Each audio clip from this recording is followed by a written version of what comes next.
Hello everyone, hope you're doing well. Today in War Thunder it's time to talk about, well, a devblog that we're seeing for Operation Shipyard, which I'm guessing is going to be the new event that is coming out on the 3rd of October, the one which was teased the other day. This devblog is for the MBK-161 1943, and it seems to be a rank 2 premium Soviet machine that is going to be coming to the game in some way. Unfortunately, this devblog doesn't really tell us anything about the event itself, and only really goes into the status of the ship being being basically a slow battle barge with access to some nice 76mm T-34 turrets and a bunch of different guns. Now, a lot of people have compared this devblog so far to the Sea Voyage event, which we see here, or the Leningrad event, where basically on offer you had, of course, the Leningrad, the Mariner, and that was unfortunately about it. And it was very much centered around the Leningrad itself, which was, of course,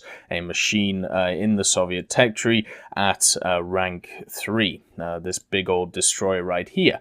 And when it comes to Operation Shipyard, since we don't know a lot about it, and the first thing that is released is a ship, it doesn't surprise me that people are going towards this idea that it's going to be a ship-based event. For me personally, normally the way that Gaijin do devblogs, or at least over the last year or so, normally you get a kind of interesting, tantalizing thing first, then there's a few more devblogs, and then boom, they hit you with the big stuff. If you have a look at the Leopard 2A5, which didn't actually come out in a devblog until very close to the update dropping, or the M1 Abrams, or something like the Challenger 2. None of these were the first vehicles which were shown, the Challenger 2 was the first vehicle shown in a devblog, but then came stuff like the M1A1, the T-80U. There was some bigger fish on the horizon in that update, and same with stuff like the Leopard 2A5. Wasn't the first devblog.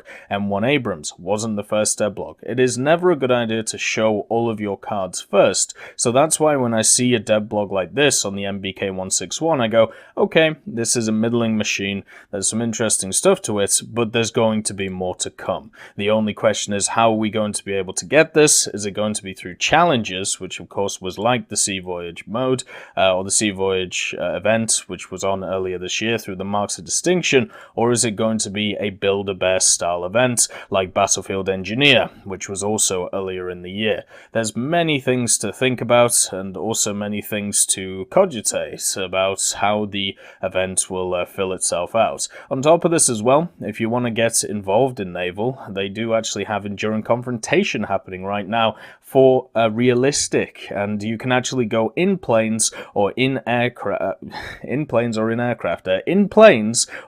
in naval machines. They're putting them together for right now, so all you have to do is go over here to the Events and Tournaments tab, go to Enduring Confrontation English Channel, which is the La Manche mission, and here, as you can see, you can bring ships and also aircraft. Isn't that a wonderful thing? So make sure to check that out if you're interested in realistic battles when it comes to naval stuff and also aircraft. I know a lot of people last week were saying, why isn't it realistic? Well, here's your chance. Here's your test. Go ahead and enjoy it. You get plus 30% RP and also plus 30% SL in your missions, which is wonderful.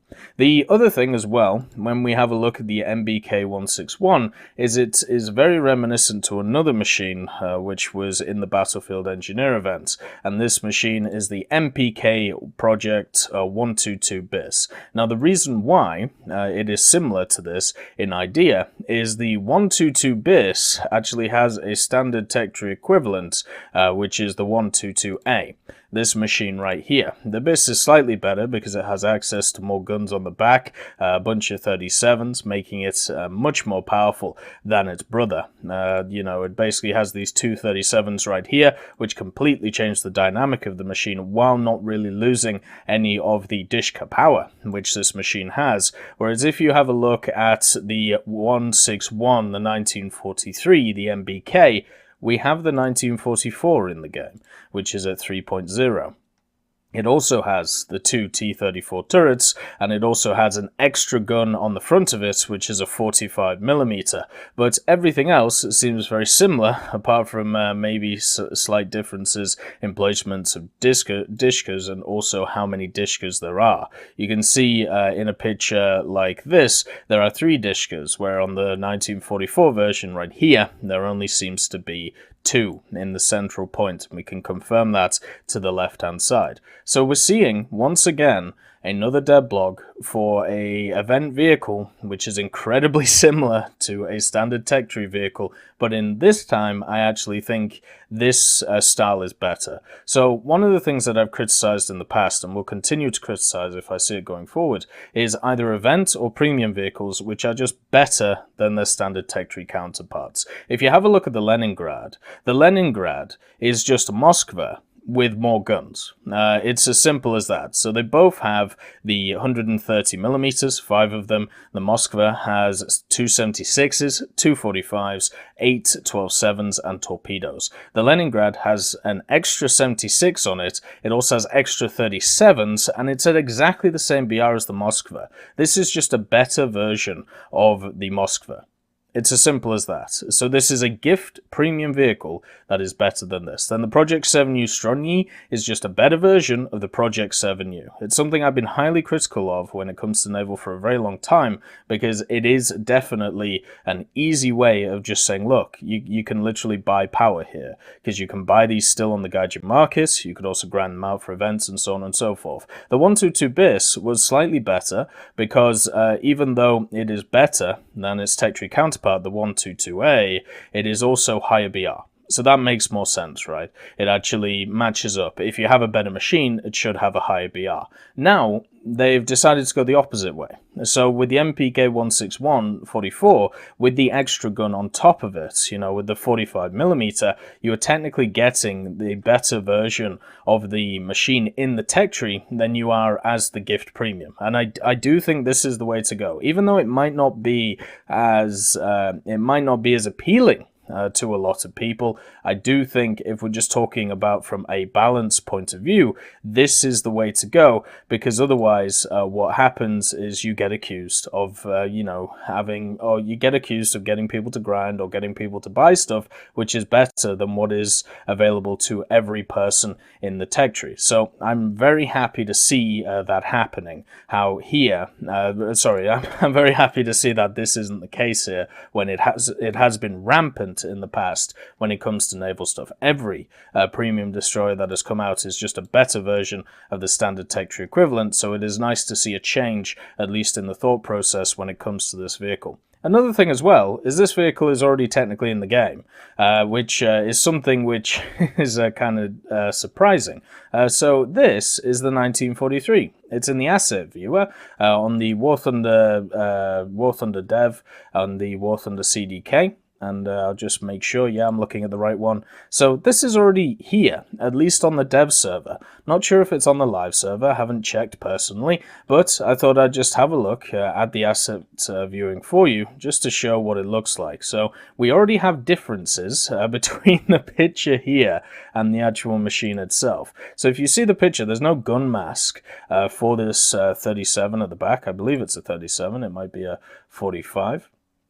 Let's just make sure I'm not piddling around. Yeah, it is the 37 at the back. So for some reason, there's just no gun shield on this one, even though the one in the dev server, you can see, does have a gun shield. So that's kind of odd that they missed that out. It also has the extra DShK on top, which is not in a prime position. And also, it has this interesting mortar on the front of it, which seems to be on a 360-degree mount. Now, this isn't really talked about anywhere in the Devblog, I don't think, which would be kind of sad. I mean, it talks about the deadly artillery lineup, but that doesn't really talk much about it. It talks about its speed being incredibly slow. Of course, it's this battle barge idea, but this machine doesn't have this mortar on the front. So I'm wondering if this is going to get utilized in any way in an interesting mechanic, which we may see, you know, going forward. Will it be similar to a machine like the,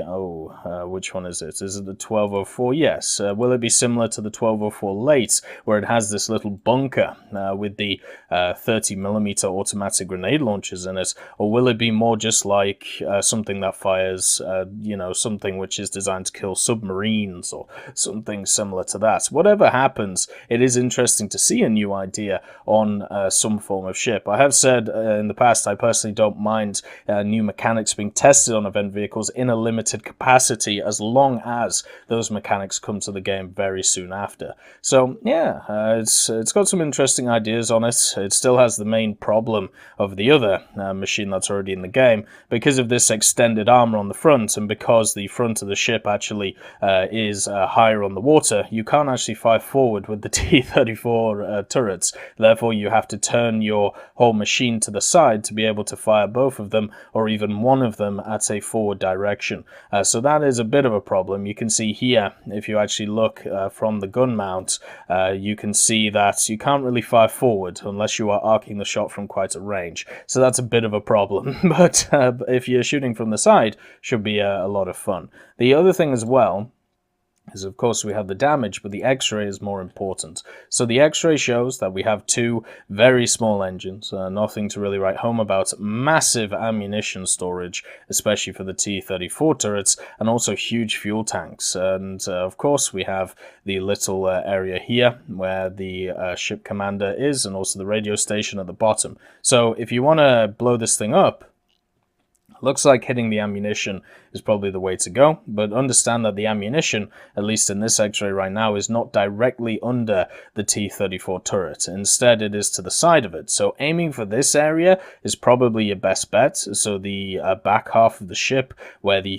three main guns are, is the way to absolutely annihilate it. But yeah, it's nice to see that it's already here, at least on the dev server. It's nice to see that we can already have a look at it, and I'll see what I can do with it when it comes to, maybe some user missions and stuff. So even though this may not excite a ton of people, I'm personally excited just because of the options that it brings up. Also the fact that it isn't, it isn't going to be a machine which is going to outshine its Tech Tree counterpart, I think is wonderful. It's a much better direction to go in, instead of the what we've been going in the past when it comes to Naval. Anyway, I hope you all have a wonderful day, and I'll see you next time. I'd just like to thank Ambrosius McClellan, B. Young, Blackie, Daniel Stanton, John Ryman, Joseph Anders, Martinez, Mopar 1969, Moxie, Super Cacti, Uyans Terry, and Elove Goats, and of course Seductive Trash Can for supporting the channel.